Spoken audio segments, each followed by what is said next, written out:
I'm interviewing Sir Ray Avery. He needs no introduction. And Ray's talking to me about saving the world, because that's his life's work and that's how he lives his bucket list.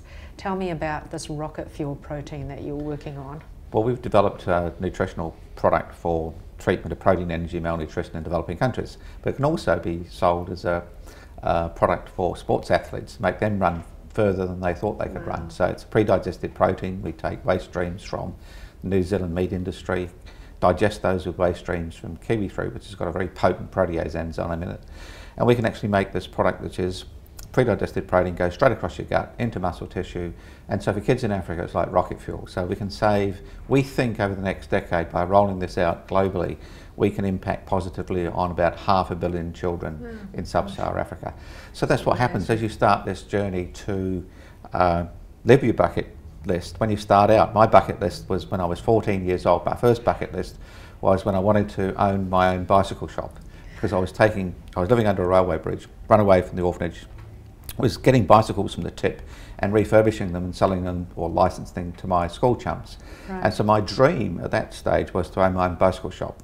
So what I've learned over the years in terms of these emerging bucket lists is that your bucket list, if you're living your bucket list, it changes, just like any company keeps changing and becoming more customer centric. So once I started doing things on a big scale, where I was like intraocular lenses for cataract surgery, where we impacted on 16 million people, my bucket list in real time changed to the fact that I wanted to change the world, actually want to change the world. So I get up in the morning with my last 4,985 days with the express wish to change the world. And if I do that, and I'll feel comfortable that my life hasn't been wasted. So I don't want to end up with a wasted life. And the other most important thing for me is about family, and that's that my 2 young daughters will think I'm a good guy. And that's about as good as it gets. So that's my living my bucket list, is actually believing that you can change the world. And all of us have that, I think, within us. But what happens is that often we don't trust ourselves. We try and double guess what's going on. What I've learnt by living the bucket list and looking backwards is failure is just a cul-de-sac on the way to success. So if you actually believe in yourself and you learn from that experience, then you can't lose. You just go on to a bigger and bigger and bigger. So it becomes a bigger dream. And what gives you that dream is experience and knowledge. So what do you do when you're in the cul-de-sac? Because a lot of people obviously are. They try and have a dream, Ray, and then it doesn't work and they can't get out of the cul-de-sac. Well, my advice to people is to look at other inspirational people who have had it tough. When I look at my life and I look at people in, say, sub-Saharan Africa who were born with nothing, less than nothing, just barely survived, and many of them will go off to start incredible businesses. Somebody has once said that often of New Zealanders that we're not hungry enough because we don't have that that desire to win. We don't live under a railway bridge. You know, whereas other countries, I think India, Pakistan, most of the Asia Pacific region, they take opportunities and run with them. And that's what happened to me. Under the railway bridge, somebody came and offered me a reasonable job. And all my contemporaries in those jobs thought that that was nirvana. For me, it was just the beginning. It was just an opportunity to get out from under the railway bridge and start a much more successful life. But I think we need to take stock of people who've done it before and say, look, if he can do it, if Ray Avery can get out from under a railway bridge and instead of owning a bicycle shop, impact the lives of millions and millions of people around the globe, then I should be able to do that. And that's why I talk to universities, and I'm doing a tour around New Zealand with the Blake leadership people, talking to primary school kids, because they're the beginning of the dream. And they dream big. They don't have a reference point for failure, and they just get on. But what we need to do as a society is actually encourage people to start living rather than, as John Lennon said, you know, life happens while you're making other plans. So a lot of people get to the end of their life. If you've got a bucket list at the end of your life, and you haven't done anything about it, then you've probably failed because you've missed the opportunity. It's too late, you know. But if you live your bucket list, you can keep changing your bucket list, get more and more adventurous. And I don't think that all of us, when we're in that moment where shit happens, you know, everything goes to crap, and you think, what else worse could happen? And invariably it does. You know, you get this confluence of things, and all you can do, my experience, is do absolutely nothing about it. Just wait, because tomorrow things look different. So how do you get beyond the maintenance? You know, getting up, dressing the kids, cleaning the house, doing shopping, washing. I mean, most people just live a life of maintenance. They get up, they do the same thing. It's Groundhog Day every day. They just can't seem to get out of it, or they get distracted. How do they stay on target? Well, it's a bit like giving up smoking, I suspect, and not that I've ever smoked, but you've got to have a plan. You actually do have to have a plan. You have to get up in the morning and say, this is the thing that I want to achieve today. So I know that I've got nearly 5,000 days left to live. So that becomes a crucial determinant in how I live my life, because I don't want to waste one of those days. Well, thank you for giving us this touch as many people as I can in a positive way. Similarly, when I meet people, I say to them, your life should be better just for having met me. So it's responsibility, just for that one small communication. So if I leave them with a bit of knowledge they didn't have before, I've actually helped the whole thing. So it's about living that kind of ideology, and it changes things, because everybody has to do the washing, and in my house the washing is the last thing on the list. But we managed to get it done, and we have a lot of fun. My whole family is involved in the charity work that I do, from the children to my wife and all of our friends.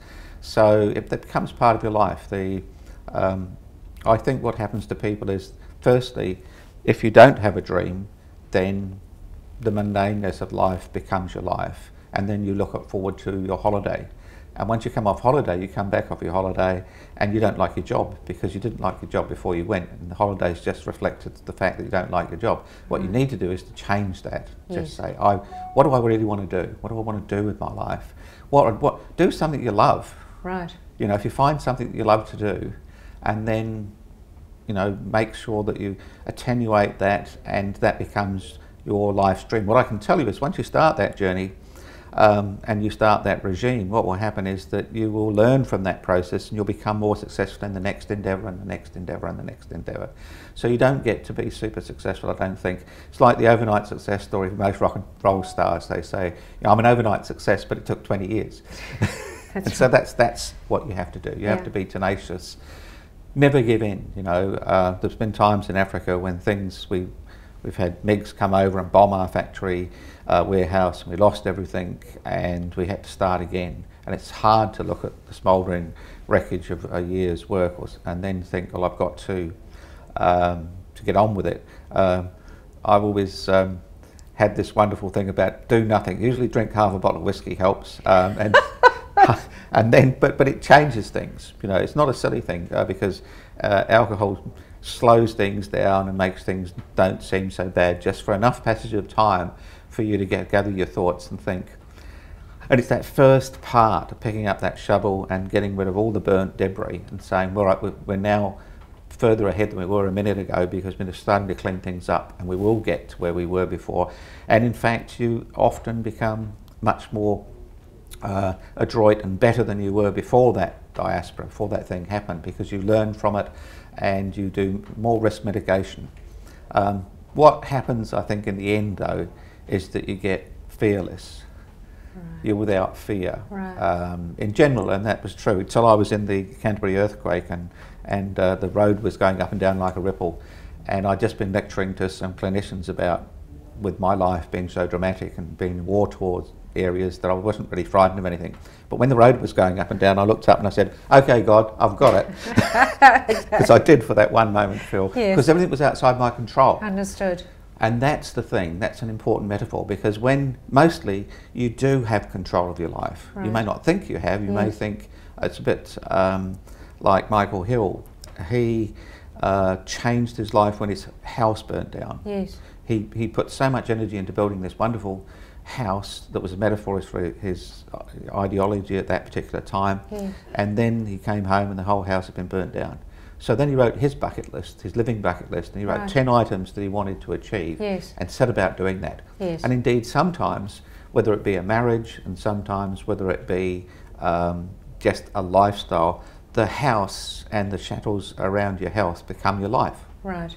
And you don't actually think about what you might be able to achieve in the world, because you become inward focused rather than outward focused. If you took the time off that you spent mowing the lawn to pursue a dream, you'd actually have a bigger house and a big, whatever you want. You can be anything you want. And that's one of the reasons that I think New Zealand is particularly lucky, because in New Zealand you can be anybody you want to be.